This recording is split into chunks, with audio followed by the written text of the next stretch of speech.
There are creatures who don't cry out for help, but simply remain silent, waiting to disappear. In the midst of a cold rescue shelter, where everyone passes by the name Rex like an insignificant scratch, a woman struggling with her own loss suddenly stops. And it is that very moment that opens up a breathtaking journey of life and death, where a dog once sentenced to death stood up, roared, and did the unexpected. Where are you watching this video? Share your location, because the story you are about to see may touch your heart in ways you cannot predict. In a hidden corner of a suburban Missouri animal shelter, where barking echoes like broken fragments of a song of longing for freedom, a large German shepherd lies motionless in a cold iron cage. No sound, no gesture responding to the outside world. It is only a form, tormented, sullen, and silent as the death that awaits. His name is Rex. When shelter staff walk by, they rarely stop for more than 3 seconds in front of Rex's cage, perhaps because his gaze makes people feel uneasy. Dull brown eyes, deep set, staring straight ahead, but seeing no one. As if that gaze is not meant for this world, but has drifted somewhere far away, where pain reigns and hope has long been buried. Rex was once a beautiful dog. Maybe someone once loved him, maybe they once called his name in a warm voice, but that moment is long past. Now his once thick and shiny coat is only patchy, matted with wounds, dirt, and neglect. The black and brown fur, normally a hallmark of the German Shepherd breed, is on Rex only like dark, ominous streaks. A large patch of fur on his left hip is completely missing, revealing raw red skin covered in scars. Rex's right hind leg is slightly crippled, causing him to limp. A trace of a kick, an accident, or a beating during the years of abandonment? No one knows. But each step he takes is a twinge of pain, and so he chooses not to walk anymore. He lies there, curled up in a corner of the cage, his large body shrinking as if wanting to disappear. Around his neck is an old, faded, and decaying leather collar. The name Rex is engraved on a tiny metal plate, scratched almost beyond recognition.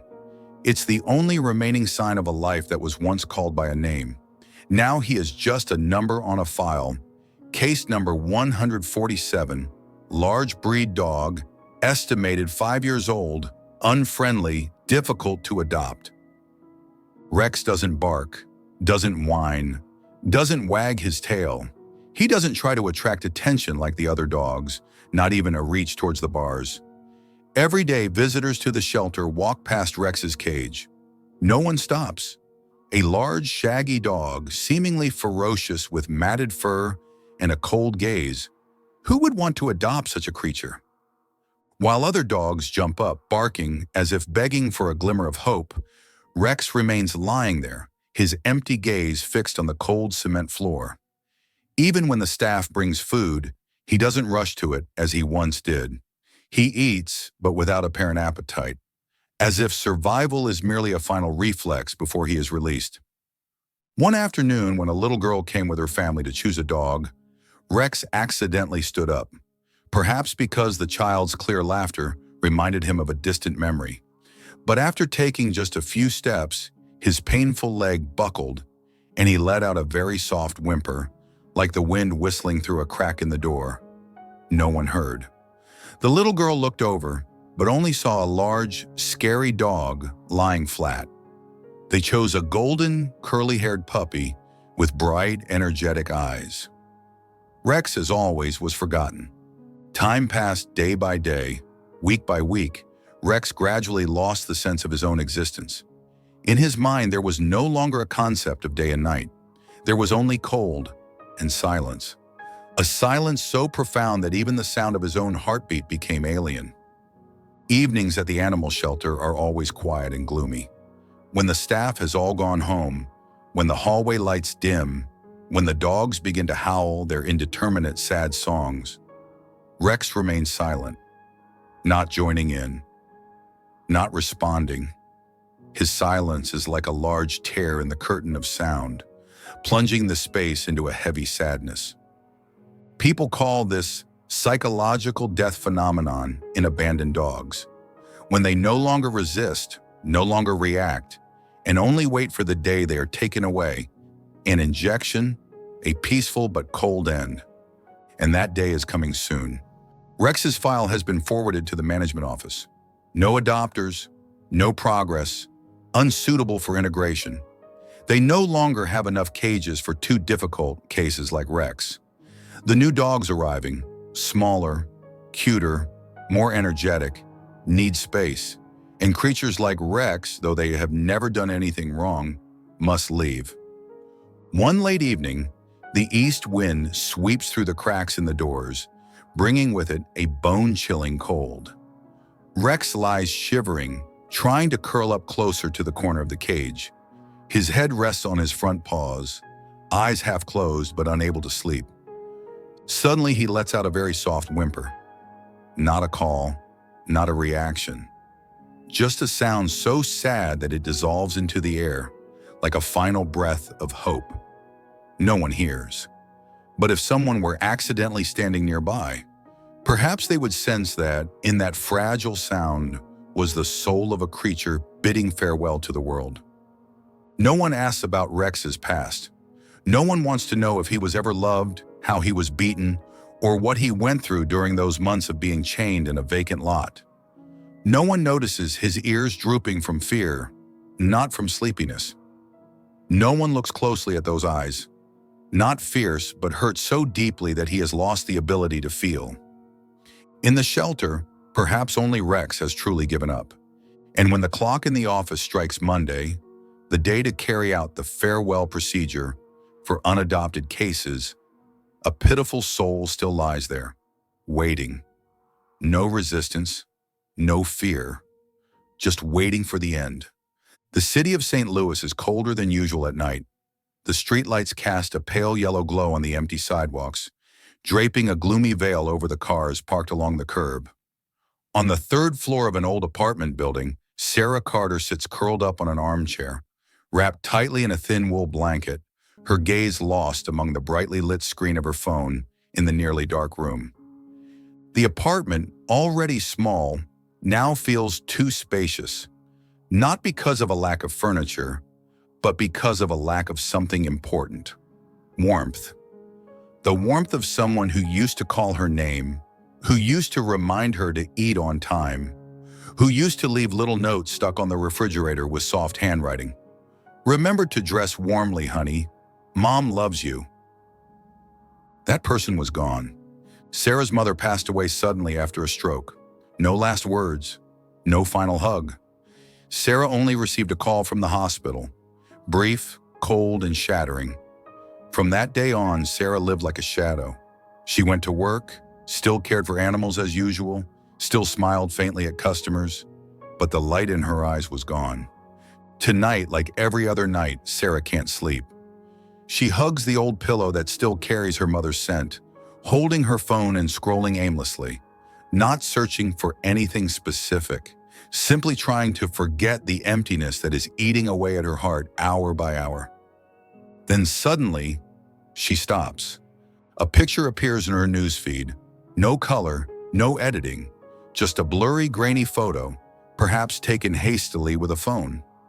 In the photo, a dog lies slumped in an iron cage, matted fur, eyes staring straight at the lens. Number not staring, pleading, begging, a soundless cry for help. Sarah freezes. Her heart feels like something is squeezing it. The dog's eyes, not too sharp, not sparkling, carry something too real, too sad, too human. They are the eyes that have given up on the world, but have not stopped hurting. Just like her own eyes the day she sat beside her mother's hospital bed, her lips trembling but unable to utter the words, "Don't go." She reads the caption below. Rex, 5 years old, currently at the local rescue center. If not adopted by 9 a.m. tomorrow, he will be euthanized due to being deemed unsuitable for rehoming. Has been at the shelter for over 4 weeks. No inquiries. The text isn't long, but it stabs her heart like a knife. Euthanized, a euphemism for death, A peaceful and silent death, just like the way her mother left. No resistance, no tears, just disappearing. She looks back at the picture again. The more she zooms in, the more Sarah feels herself being pulled into it. Even though it's just a still image, in her heart, that image is more alive than ever. Faint breathing, a body curled up from the cold, a gaze that seems to ask, "What did I do wrong?"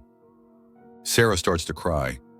For the first time since her mother's funeral, her tears flow naturally. No forcing, no need for a reason.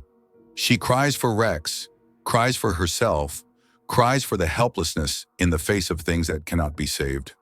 Her hand trembles as she presses the button to view the detailed profile. German Shepherd, male, approximately 5 years old, found wandering in an abandoned parking lot, shows signs of past abuse, unsuitable for shared living environment, difficult to approach, unresponsive to human interaction, no history of vaccination or care, given the temporary name Rex. Temporary. Even the name isn't his own. Rex has never truly belonged to anyone, and now he is waiting for the end, in silence, as if not wanting to bother anyone. Sarah clutches the phone in her hand. She feels a strange urge.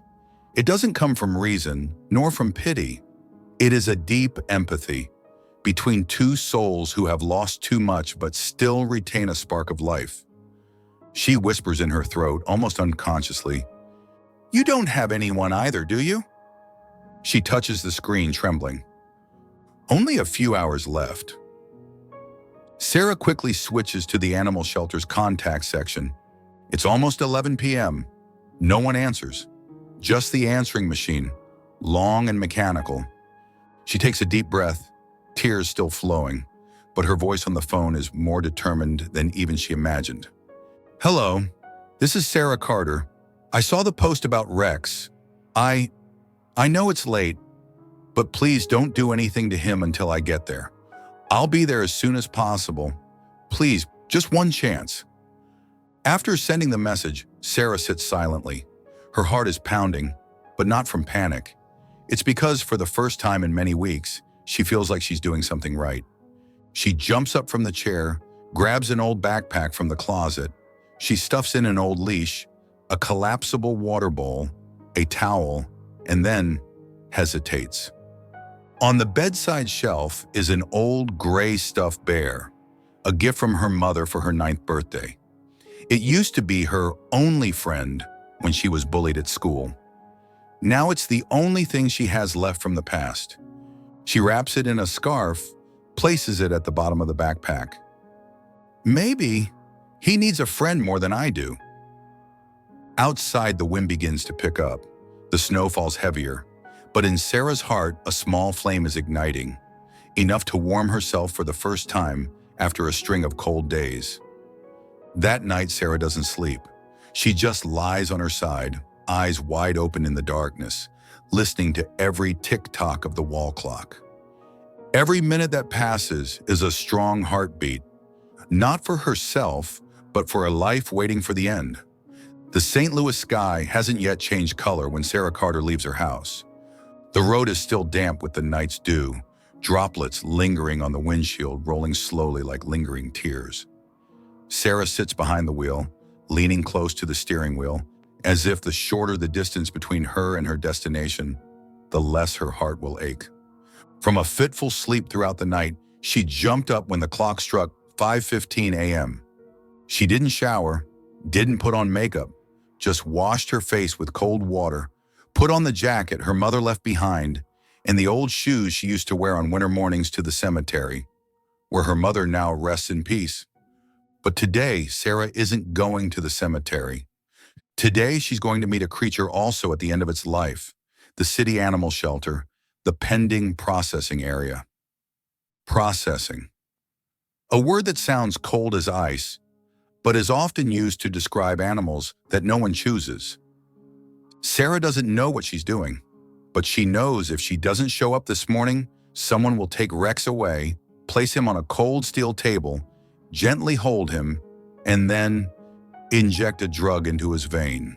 painless, but permanent, and what makes Sarah tremble isn't that vision. It's the feeling that the animal will leave without anyone ever looking into his eyes and saying, "I see you. I'm here."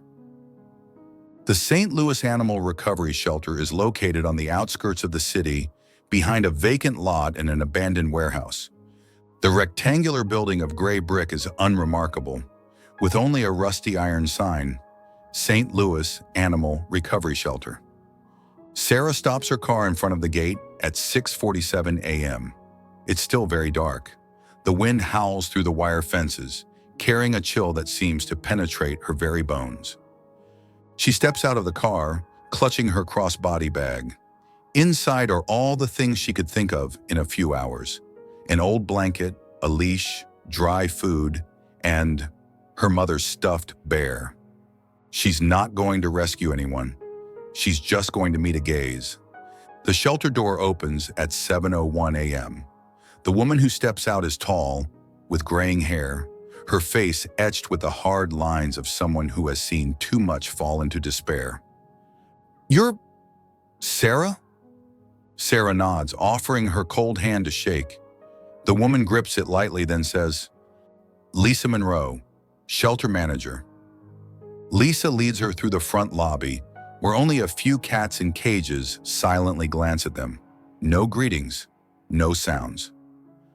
"I heard your message. Also received confirmation from the system early this morning. Honestly, I didn't think you'd come." Sarah looks straight at her. "I didn't think I wouldn't come."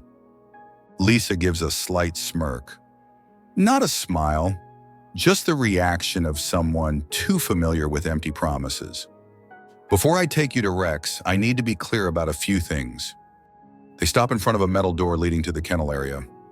"Rex isn't like the dogs you see online. He's not cute, he doesn't do tricks, he doesn't like anyone getting close. He's been abused. He may have been forced to fight. He reacts extremely poorly to loud noises and strangers. Doesn't bark, doesn't run, doesn't wag his tail. Just lies still like a shadow. The shelter has tried to approach him multiple times. Conclusion, untrainable." Sarah remains silent. Lisa raises an eyebrow. "You still want to see him?" Sarah nods, her voice firm. "I'm not here to train him. I'm here to see if he still wants to live." Lisa says nothing more. She pushes open the iron door, the fluorescent lights immediately flooding the concrete floor. The hallway is long and narrow, with rows of metal cages on each side, where forgotten souls are still whimpering, howling, begging. The barking echoes, rises, and then fades away. Only one cage is silent. Lisa stops in front of cage number 38, silently pointing. "That's him." Sarah approaches. Through the bars, she sees a large form, black and gray matted fur, curled up tightly against the corner wall, not looking up, not reacting, but she can feel the gaze. A hopeless, dull gaze, just like in the picture. Sarah kneels down. Amidst the loud barking all around, she seems to hear nothing. Only her heart is beating, slowly, deeply, and urgently. "Hello." Her voice is light as the wind, not really a greeting, but like a whisper between two souls breathing in the same loneliness. Rex doesn't react, but Sarah doesn't give up. "I'm Sarah. I saw you last night, and I know you saw me too." Still no movement.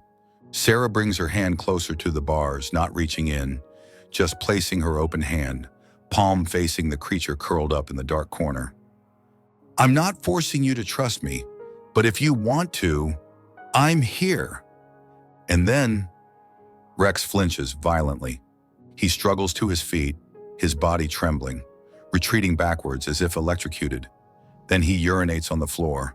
The urine flows, soaking into the cold cement. Sarah doesn't back away. She also doesn't say, "It's okay," like people usually do with frightened dogs. She just remains silent, and her tears fall.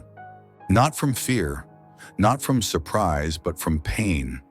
Pain for a soul so accustomed to violence that even an open hand makes him think he's about to be hit. "It's okay," Sarah whispers, her voice cracking. I used to be like you. Silently as the wind, Rex turns his head. His eyes are wide open, filled with water. Not defiant, but also not trusting, just looking. Sarah keeps her hands still, not moving, not expecting. 1 minute, 2 minutes, and then Rex inches forward, very slowly, centimeter by centimeter. Then his muzzle touches the air near her hand, sniffing, stopping. Then he lightly touches her finger with the tip of his nose, a touch like electricity running down her spine, like a fingerprint between two souls signing a silent agreement. Sarah exhales. Thank you. Thank you for letting me touch you. Lisa stands behind them, saying nothing. But when Sarah turns back, she has closed the file. I'll start the adoption paperwork, but from now on, he's yours. Sarah nods. Not mine. He's my friend. That morning, cage number 38, which was the waiting area for euthanasia, was marked differently. Rex, adoption commitment by Sarah Carter, special observation for 60 days. But no one recorded the most important moment, a hurt creature accepting an outstretched hand, and another hurt heart taking it, not with a hand, but with love.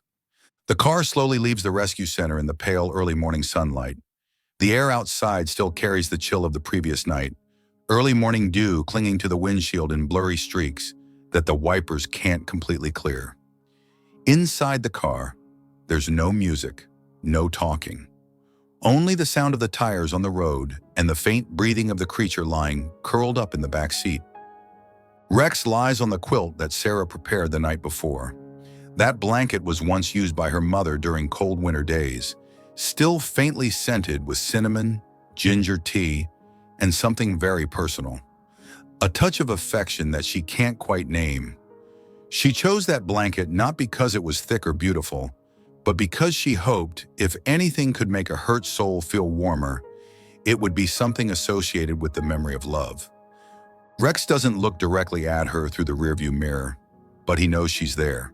The curled-up posture, his tail tucked between his legs, ears perked up tensely, eyes occasionally glancing at her reflection in the window, all speak of the vigilance of a creature who has never been assured that where he's going is safe. The car stops in front of the old apartment building.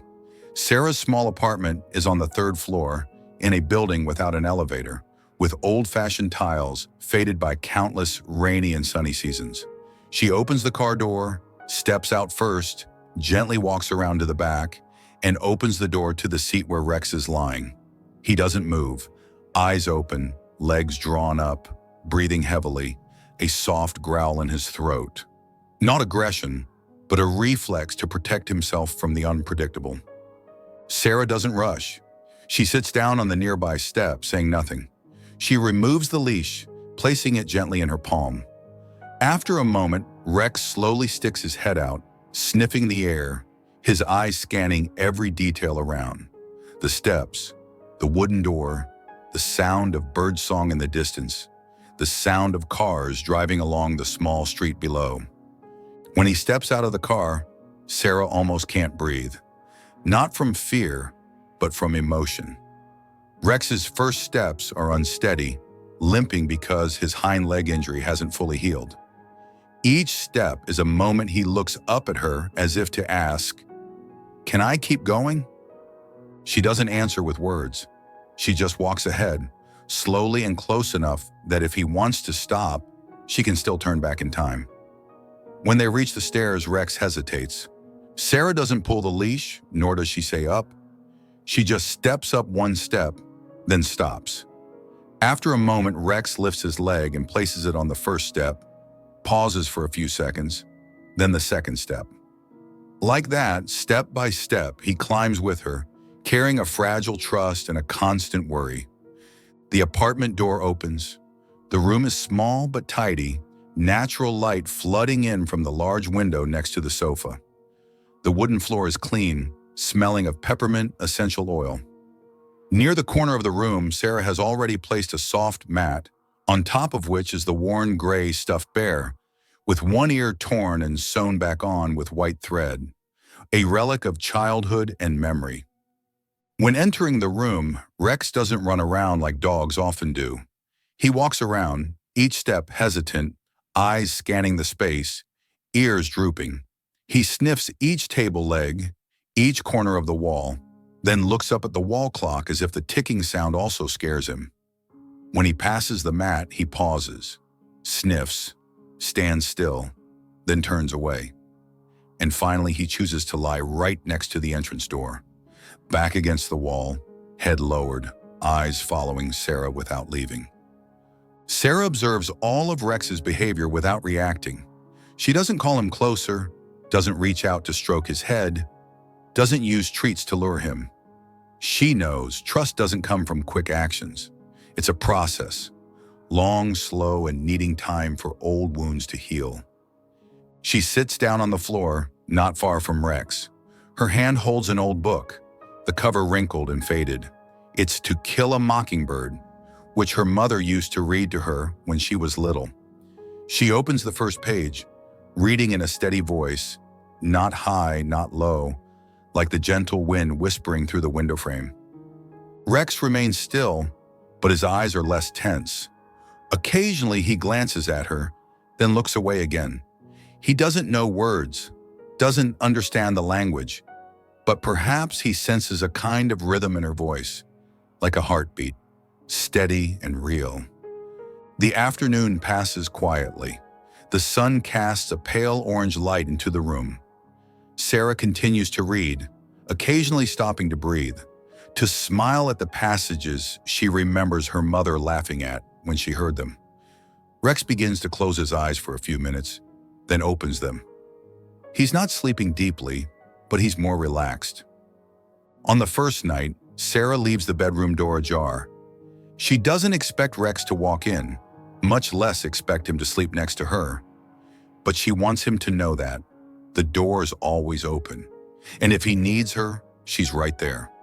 She lies down on the bed, the blanket wrapped around her, the cold air seeping through the crack in the window. For the first time in many months, she sleeps without dreaming of her mother crying. Instead, she only vaguely remembers hearing a steady breathing sound coming from behind the door. The next morning, she wakes up and finds Rex still in the same position, next to the front door, where he can see the hallway and monitor every movement. His posture is less tense than yesterday, but also not truly relaxed. She walks closer, not too close, softly saying good morning. He nods slightly, wags his tail once, very gently, then lies down again. It's the first time he's responded to her words. The following days, their life is a series of gentle routines. Sarah still sits reading on the floor, still not touching Rex unless he initiates it. She cooks, plays soft music, works on her laptop, occasionally saying a few random things, as if she's living with a quiet friend. Rex begins to sniff her hand when she leaves it near, sometimes coming close to sit beside her and then moving away. One day when she's arranging flowers, he gently places his head on her lap, just for a few seconds before turning away. But those few seconds are enough to make her heart ache with emotion. Then one day Sarah's body weakens. She has a fever, can't eat anything, her head pounding. She lies in bed, covered with a blanket, breathing heavily. Rex isn't lying by the door anymore. He comes closer to the bed, standing still and looking at her for a long time. Then somehow he understands. He lays down beside her, his head resting on the edge of the bed. When she moans softly in pain, Rex gently licks her forehead, one lick at a time, slow and persistent. He doesn't sleep all night. She knows because every time she opens her eyes, she still sees those brown eyes looking at her, worried, alert, and full of commitment. The next morning, the fever subsides. Sarah opens her eyes to see Rex sleeping beside the bed, his chest gently rising and falling. She reaches out and gently strokes his head. This time he doesn't startle, doesn't shy away. He closes his eyes as if to say, "I'm here. I'm not going anywhere." No one knows what happened in Rex's heart during those first few days. No one understands why an animal that once feared human eyes now willingly approaches a sick person to protect her. But Sarah knows one thing clearly. There are things that don't need explanation. There are connections that don't need words. And there are beginnings, even small, even imperfect, that are enough for a life to be rewritten from the beginning. That small apartment isn't paradise. There's no garden, no backyard, no ideal conditions for a large, previously traumatized dog. But for Rex, that place has someone who listens without asking, stays close without forcing. And for Sarah, that place has a gaze that once made her cry, now watching her as if she is the only thing left in the world. And that is the starting point. Not brilliant, but bright enough for a soul that seemed dead to begin to learn how to live again. There are changes in life that don't come with a loud bang, don't bring flags and banners, and aren't announced with fanfare. They creep into every small corner of everyday life, silently like the early morning sunlight shining through the curtains. Initially unnoticed, but when recognized, it has already enveloped everything. For Sarah and Rex, the change begins with very small moments. On the morning of the 13th day since Rex was brought to the apartment, it rains lightly. The raindrops fall evenly on the window panes, leaving long streaks like unreadable words. Sarah is sitting in the living room, legs curled up on the chair, holding a steaming cup of hot tea. The TV screen shows an old documentary about dogs serving in the military. Images of loyal, brave animals with sharp and trusting eyes. Rex lies near the door as usual, but unlike previous days, today he doesn't close his eyes to sleep or turn his back. He lies on his side, his head resting on his front paws, eyes open, looking towards Sarah, not staring, not scrutinizing, but as if listening along with her. When the screen shows a scene of a dog rescuing its comrade from a pile of rubble, Sarah lets out a soft laugh through her breath. The laughter isn't loud, but enough for Rex to pause. He raises his head, ears slightly perked. Sarah senses the attention, but doesn't turn around. She just continues to drink her tea, eyes not leaving the screen, as if to say, "You do what you feel comfortable with, I'm still here." A moment later, when the scene changes, Sarah feels something lightly touch her leg. She looks down, and her heart seems to stop for a moment. Rex has crept over from who knows when. He's standing right next to the chair, head slightly bowed, eyes looking sideways, as if he's not sure if his action is allowed or not. Then very slowly, very gently, he rests his head on her leg. Not completely, just a part of his cheek and muzzle touching her knee, just enough to feel the warmth. Sarah doesn't move. She doesn't want to startle Rex. Her heart is beating so fast she can hear it. The teacup in her hand tilts slightly, the liquid inside rippling with the rhythm of her emotion. This is the first time Rex has actively sought her out. The first time he's touched her, not out of fear, not out of need for protection, but simply because he wants to be near, wants to connect, wants to belong. A tear rolls down Sarah's cheek. She doesn't wipe it away. She lets it fall because she feels she doesn't need to hide that tear anymore. And then, as if understanding something very profound, Rex doesn't pull back. He lies down, resting his head completely on her leg, eyes closed. His ears are still listening, as if ready to jump up if she shows any sign that makes him doubt. But his body is more relaxed than ever. Sarah places her hand on his head, not stroking, just resting it there. One hand, one breath, one gaze. In the small room, those three things intertwine into something called trust. From that day on, small things begin to appear like seedlings in the soil, seemingly invisible, but then growing steadily. In the morning when Sarah calls, "Rex, breakfast," he begins to wag his tail very gently. At first, it's just a twitch of the tail, then two twitches, then it becomes a whole gentle rhythm, like a greeting in a silent language. When she moves from the living room to the kitchen, from the kitchen to the bedroom, Rex no longer stays put. He follows slowly, not close by, not eagerly, just keeping a distance just enough that if she turns around, she'll always see those brown eyes watching her. One afternoon, when Sarah opens the window to get some air, a strong gust of wind suddenly rips the curtain, causing the window frame to bang against the wall. The sound is so loud that Sarah jumps, and Rex is startled. In the first second, he runs to the corner of the room, curls up, whimpers. But less than 5 seconds later, he turns his head to look at Sarah, as if to ask, "Are you okay?" And when he sees that she is still calm, he slowly walks out. He trembles, but he still walks. Sarah knows that's a step that can't be measured with a ruler. It's a kind of growth of those who have been hurt too much. In the evenings, she still reads as usual, but instead of sitting alone on the floor, Rex now often lies just an arm's length away. Once he gently rests his hind leg on the top of her foot. Just a brief moment, but Sarah understands. It's his way of saying, "I don't want to be away from you anymore." She starts writing in a journal again, a habit she had abandoned after her mother's death. The first lines of the new notebook are written in a shaky hand, but then each word, each line becomes clearer. On a page in the middle of the month, she writes, "Today Rex rested his head on my leg, not because he was hungry, not because he was scared, just because he wanted to. Maybe he doesn't know, but every time he comes closer, it's a time I'm healed. He doesn't know how he's pulling me out of the pit."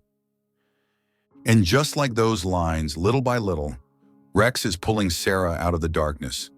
She begins to feel her heart soften every morning when she hears the sound of Rex's paws lightly tapping on the wooden floor as he follows her into the kitchen.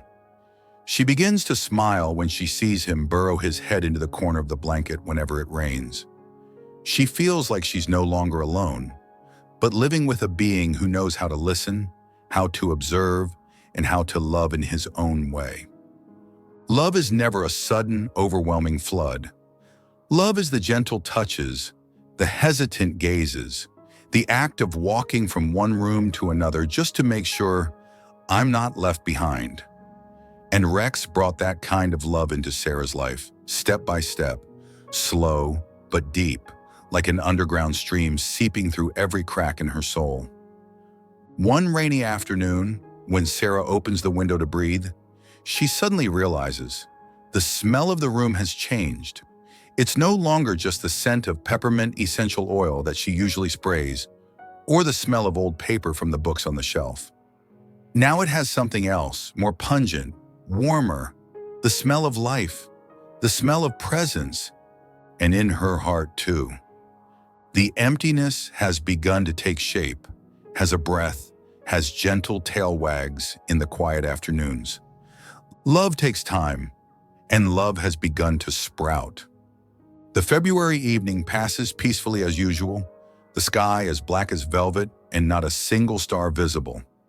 Sarah has just made a cup of chamomile tea, places it on the table next to the sofa, and opens the book she's been reading. The pale yellow light from the corner lamp is enough to soothe tired eyes, but doesn't overwhelm the quiet atmosphere that blankets the room. Rex lies curled up on the mat near the window, his head resting on his hind legs, breathing evenly and eyes half closed. Sarah glances at him, smiling softly. His posture doesn't look as tense as before. She feels her heart soften every time she sees him like that. Peaceful, perhaps, for the first time in many years. Time passes slowly, and everything seems to be settling down. No longer are they days of just living to overcome sadness. Now Sarah lives with a presence, a companion, a reason to wake up and come home every evening. However, there are things that never completely disappear. There are wounds that don't fully heal, but only lie dormant, waiting for a sound loud enough to jolt them awake. That night when the clock strikes 11:47 p.m., Rex suddenly jumps up. No barking, no howling, just growling. A very low, very deep sound, emanating from his chest like an echo from within himself. Sarah is startled, puts the book down. Rex doesn't take his eyes off the window. His back is straight, ears perked up, legs tense as if ready to pounce. The growling isn't loud, but it's steady and continuous. A clear warning that something is wrong. Sarah stands up, walks closer, her heart starting to beat fast even though she doesn't know the reason. She gently pulls the curtain aside and looks out onto the street. Darkness blankets the small street in front of the apartment, but the dim light from the lamppost reveals something unusual. A black car, no front license plate, lights off, windows tinted dark, is parked right across the street. It doesn't move. No one gets out. No flashing lights.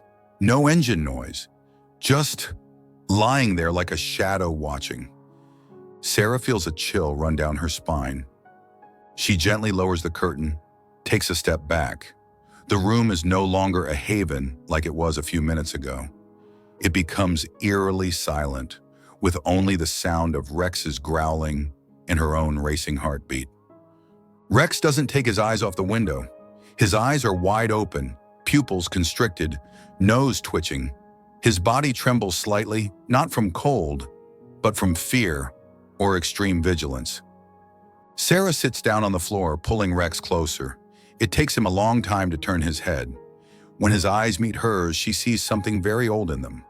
Something she had seen in the early days of meeting him. Utter panic, but suppressed by the survival instinct. She wraps her arms around Rex's head, resting her forehead against his. His fur is cold, damp with sweat. She whispers, "It's okay, I'm here. You don't have to be afraid anymore." But she knows she's lying, because she herself is starting to be afraid. The next morning, after trying to push aside her worries to complete a day's work, Sarah calls the rescue center. She speaks to Lisa Monroe, the manager who gave Rex to her that day. Lisa's voice becomes noticeably lower when she hears Sarah describe the car. "You're sure that car didn't move all night?" "Yes, I watched for at least 3 hours. It didn't move at all, and Rex was growling the whole time like he was going crazy." The other end of the line is silent for a few seconds before Lisa says, her voice dropping even lower, "There's something we didn't mention in much detail when you adopted Rex, because we didn't have sufficient evidence. But there's an internal report related to where Rex was found." Sarah holds the phone tightly. "We received Rex from the city animal control team. According to the records, he was discovered in an abandoned warehouse on the outskirts of town. Around it, there were many signs related to illegal dog fighting activities." Sarah can't say anything. Lisa continues cautiously. "Several other dogs found with Rex were confirmed to have participated in fights. There were many old injuries, broken teeth, scars, torn ears, and Rex also had similar injuries." The room around Sarah seems to suddenly shrink. The walls seem to press in on her. Her heart sinks. "You mean Rex was a fighting dog?" "We're not confirming it, but the possibility is very high. It's possible he was one of the dogs forced to fight. It's also possible he was a dog used to train other dogs. Whatever it was, it's possible. Someone is still looking for him." She hangs up, sits silently for a long time by the window. Rex lies close to her feet, his gaze no longer panicked like last night, but still not truly at peace. In that moment, everything seems to shatter once again. The months of building trust, the gentle touches, the evening's reading. Is it enough to erase a past stained with violence? Sarah doesn't know, but she knows one thing. Rex didn't choose to live like that. No creature is born wanting to fight to the death for the satisfaction of humans. She pulls Rex closer, letting him lie on her legs. She gently strokes his head, whispering in a voice more determined than ever, "You don't have to hide anymore. I won't let anyone take you away. I promise." Rex doesn't understand all her words, but maybe he understands that voice. The voice of someone who has lost, who has been left behind, and has chosen to stay for another soul who needs her more than ever. And so, that night, Sarah sits by the window until morning. She doesn't sleep, doesn't take her eyes off the darkness outside. But this time, she doesn't tremble with fear. She is alert, silent, and as steady as a wall. A black car could return, someone could appear, but Rex will never be dragged back into the darkness again. Not while she's breathing. And in the rare quiet moment before dawn, when the first light shines through the curtain, Sarah gently strokes Rex's head and whispers again, I don't know what kind of hell you lived in, but from today on, you are free. That night began with an unusual silence.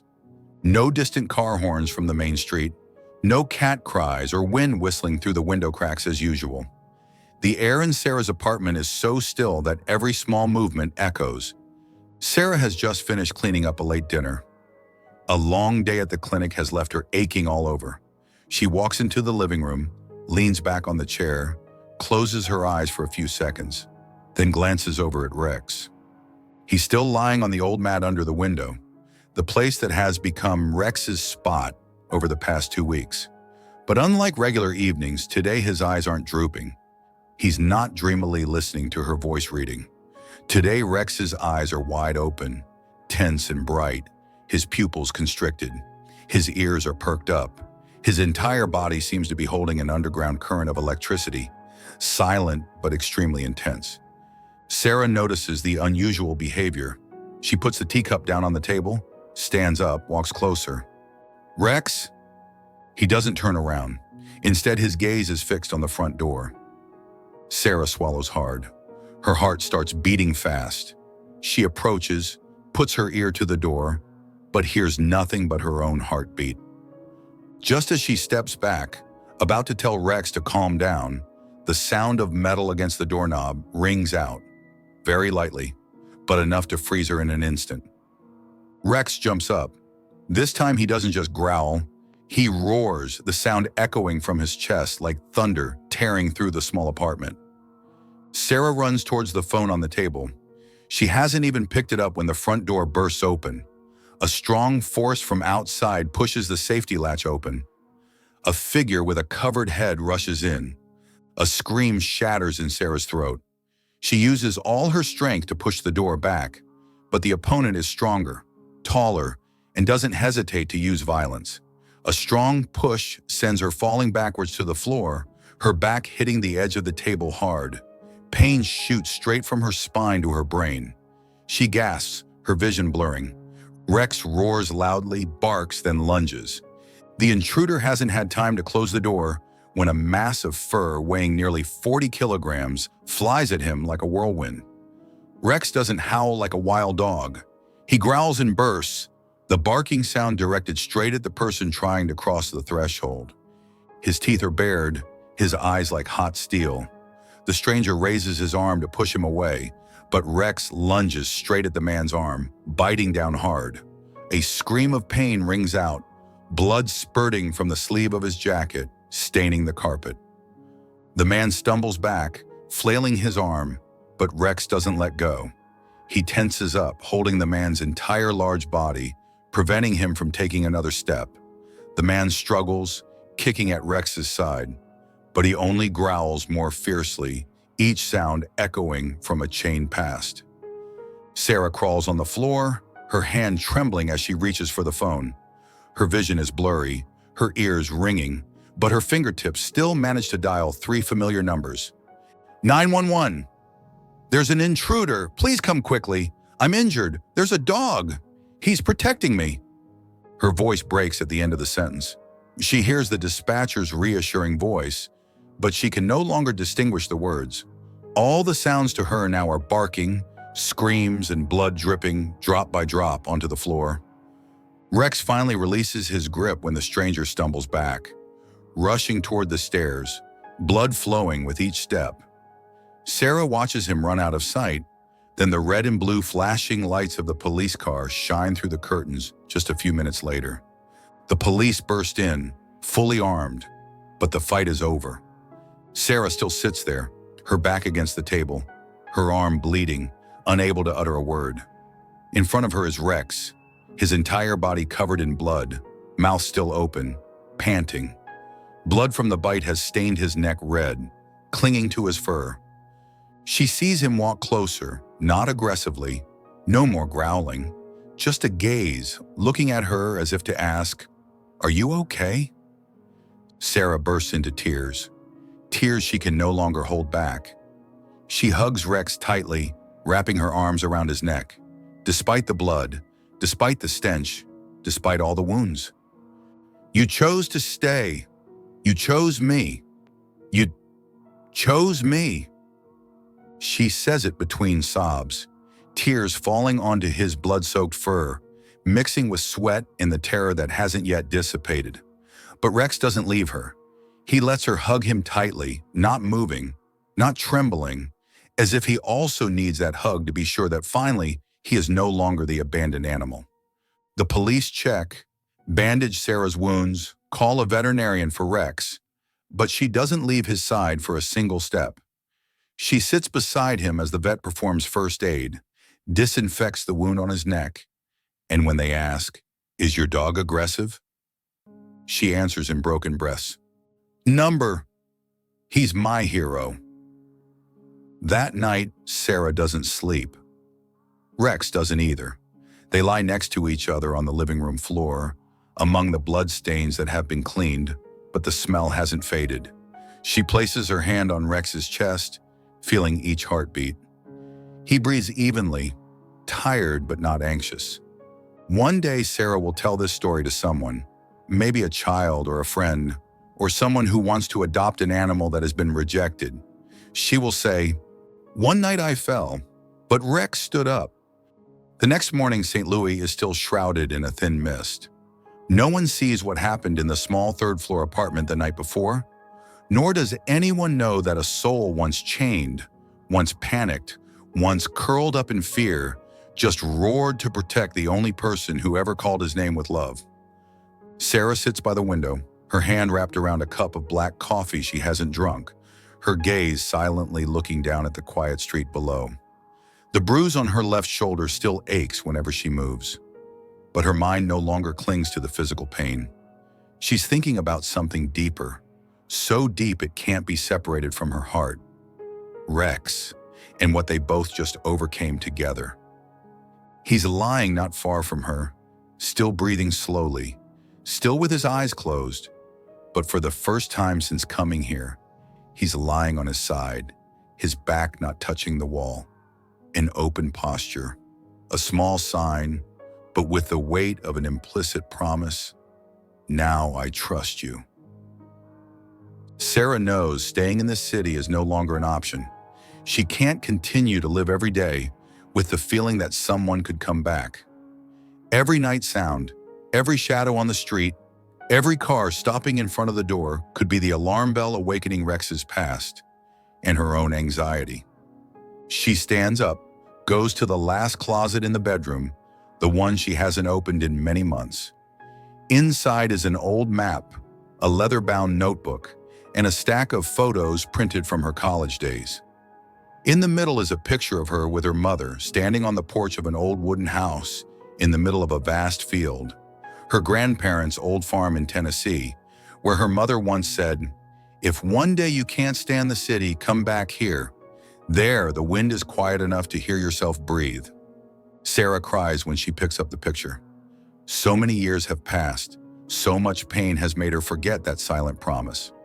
Now when nothing holds her back, when life forces her to choose between continuing to run or truly living, she knows it's time to go back. In just one afternoon, Sarah packs surprisingly quickly. She doesn't take much, only the things she really needs: a suitcase of clothes, a few favorite books, her mother's picture frame, a first aid kit for Rex, the worn gray stuffed bear, and a few letters she never sent. She writes a temporary resignation letter, leaves the apartment key with the landlord, and texts a single line to the manager: "I need to retreat to protect what's most important to me." When she attaches the leash to Rex and opens the car door, he turns his head to look at her as if to ask, "Where are we going?" She gently strokes his head, smiling. "Home." The drive takes 11 hours across 3 states. Sarah doesn't turn on the radio. She leaves the window slightly open, letting the wind carry the scent of dry hay, trees, and damp earth into the car, as if letting Rex gradually taste new memories. She doesn't know if he has ever felt the smell of freedom, but she believes there's something in the wind that makes him start to breathe easier. Rex doesn't lie still. He stands up, then sits down, then sticks his head out the window. Not because he's anxious, but curious. She sees his tail wag gently once or twice when the car turns past sprawling fields. Along the way, there's no longer the wary gaze he had in the city, only a gaze that gradually opens like an old door unlatched. Near noon the next day, they turn onto the red dirt trail leading to the old farm. The house still stands, though the roof is faded, the porch steps are rotting, the paint on the door is peeling in patches. The grass grows knee-high, the apple tree in front of the porch is thin and leans towards the wind. But Sarah doesn't see desolation. She only sees peace. She stops the car in front of the lawn, rolls down the window, turns off the engine. "We're here," she says, her eyes not leaving the old house. Before she can open the car door, Rex jumps up. He looks out the window, sniffing continuously, his ears perked up. And then, for the first time since they met, he wags his tail, long, wide, and genuinely. Without waiting, she opens the car door. Rex jumps down. He doesn't walk slowly, doesn't hesitate. He runs, straight into the tall grass, sniffing every breeze, burrowing his head into every bush, rolling in the dirt and sand without any caution. Sarah stands leaning against the car, watching him like watching a child running for the first time. Her heart aches, not from pain, but from emotion, an emotion too big to name, only felt through the tears that fall silently. She walks over, kneels down beside Rex, places her hand on his chest, where his heart is beating fast and full of life. "You're free," she whispers, "and so am I."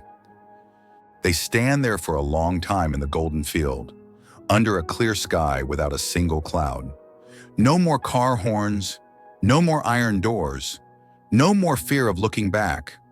Only wind, trees, earth, and something like real life. Unconstrained, unconditional, no alarm bells. It's not paradise, but it's a place quiet enough for a heart that once roared to survive to learn to quietly live. Sarah knows they'll have to start from scratch. Repair the roof, buy new wood, learn how to live in the vast expanse. But that doesn't scare her, because for the first time, she's not doing it alone.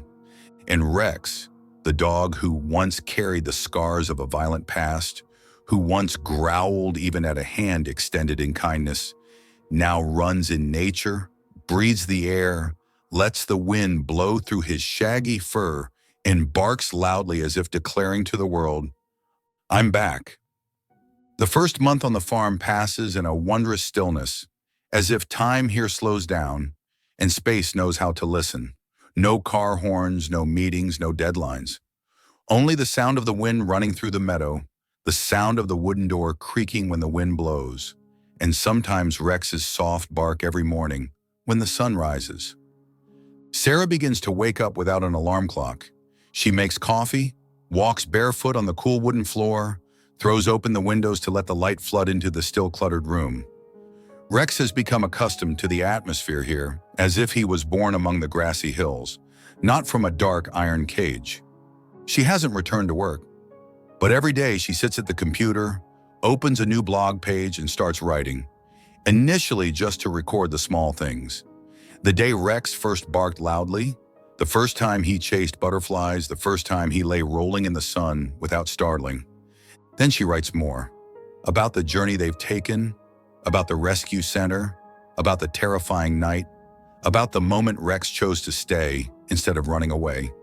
She titles that series of posts, "Number from Fear to Freedom." At first, only a few of her friends read it, but then someone shares the post, then another, and another. Within 3 weeks, her blog attracts thousands of views. Hundreds of people leave comments, people who have been abused, people living with anxiety disorders, veterans with psychological trauma, mothers raising children with special needs.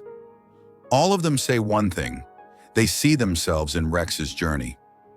Sarah reads every word, tears falling countless times. She never thought that pain could be the thread connecting strangers so deeply. But now, a dog once considered unrecoverable is becoming a symbol for what the whole world is searching for: hope. One day, she receives an email from a support center for children with autism in Nashville. They write that they have been following her blog for weeks and would like to invite Sarah and Rex to attend a small gathering, not for commercial purposes, no filming, no interviews, just simply to let some children meet a special dog. Sarah hesitated, not because she feared Rex's negative reaction, but because she feared the opposite, that the children expected more than Rex could give. But then she looks at Rex lying on the porch, his head resting on his front paws, eyes half closed in the sun, breathing rhythmically. And she thinks, maybe I'm underestimating him. On Saturday morning, they drive 3 hours to the small center nestled in a quiet residential area. Rex steps out of the car with a surprising calmness. No growling, no vigilance, just sniffing the air, wagging his tail gently, and then walking close to Sarah's leg inside. The instructor, named Claire, leads them into a small room with thick carpet and soft lighting. Inside, there are about 6 or 7 children, one sitting playing with Legos, one drawing scribbles, one lying rolling on the floor, muttering something only he understands. No one is yelling. No one is making noise. Every movement in the room is as gentle as a slow breathing. Sarah kneels down beside Rex, removes the leash, whispers, "We're not here to prove anything. You just need to be yourself." Rex moves forward a few steps. The children don't rush over, don't run to pet him like they would in a park. They just look, as if knowing this animal is different, as if sensing he also once carried within him a silent world. Then a strange thing happens. A boy about 8 years old named Ethan, according to Claire, silently stands up. He doesn't speak, doesn't show emotion, but his eyes follow Rex as if drawn to him. He walks slowly, very slowly, towards Rex. And then before anyone can react, the boy kneels down, hugging Rex tightly with both arms. No calls, no requests, no instructions. Just a pure action, as if 2 souls have just recognized each other in a sea of people.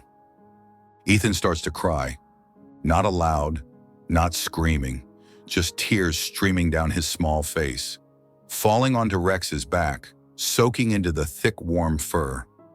Sarah holds her breath. Claire puts her hand to her mouth. The whole room is silent. Claire says, her voice cracking with emotion, "This is the first time he's touched anyone. The first time."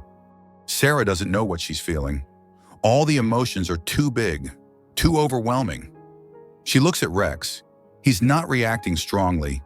He just sits still, letting the boy hug him, head slightly tilted, eyes half closed, as if understanding that this embrace needs to be held a little longer. The meeting that day lasts almost an hour, but in Sarah's mind, it feels like a lifetime. When leaving the center, she reattaches the leash, gently strokes Rex's ear, then whispers, "You did what I couldn't. You touched a soul." Rex looks up at her, not understanding the words but understanding the gaze, and then he wags his tail, strongly, naturally, without hesitation.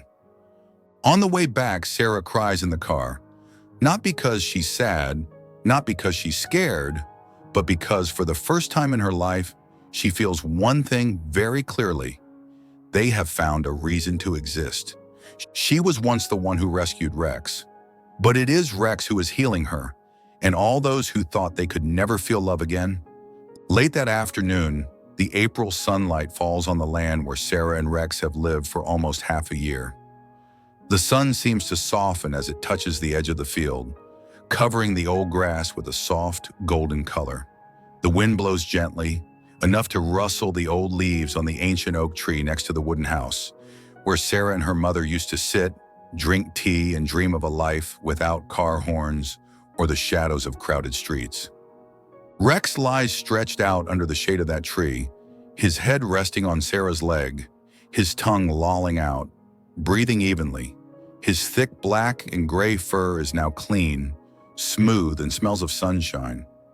Around his neck is a new leather collar, simple but sturdy, with a small metal plate engraved with the words, "Rex, family not pet." Sarah gently strokes his head, her eyes looking far toward the horizon, where the distant mountain ranges appear faint as if drawn with crayons. She doesn't say anything for a long time. She just listens. To the wind, to her own heartbeat, and to the warm breathing of a being who has walked with her through moments that others thought were impossible.